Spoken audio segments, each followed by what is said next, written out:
తెలంగాణలో 10 లక్షల కోట్ల అప్పు. కేసీఆర్ గారు చేసింది 7 లక్షల కోట్లు, 7.5 వడ్డీతో. రేవంత్ రెడ్డి తమ్ముడు చేసింది 2 లక్షల కోట్లు. దాదాపు 9 నుంచి 10 లక్షల కోట్లు అప్పు తెలంగాణ ప్రజలకి, 4 కోట్ల మందికి. ఎవరు తీర్చుతారు? ఇంకొక సంవత్సరం రేవంత్ రెడ్డి ఉంటే 12 లక్షల కోట్లు అప్పు అయిపోద్ది. అలాగే జగన్మోహన్ రెడ్డి గారు చేసిన అప్పు 5 లక్షల కోట్లు, చంద్రబాబు నాయుడు గారు చేసిన అప్పు 5 లక్షల కోట్లు.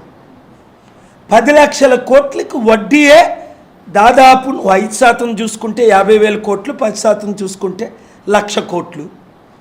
ఆదాయం తక్కువ, వడ్డీ కట్టలేని పరిస్థితి. Common sense.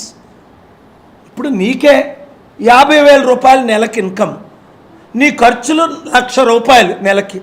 నీ 50,000 ఇన్కమ్ అయినా 1,00,000 రూపాయలు చేసుకోవాలి, లేదా నీ 1,00,000 రూపాయలు ఖర్చైనా 50,000 చేసుకోవాలి. లేదు అంటే ప్రజల మీద, ప్రజలకు అర్థం అవ్వట్లేదు ఏంటంటే, అరే 1,00,000 రూపాయలు నా పేరును అప్పు చేసి నాకు 20,000 ఇస్తున్నారు, 80,000 వీళ్ళు తినేస్తున్నారు.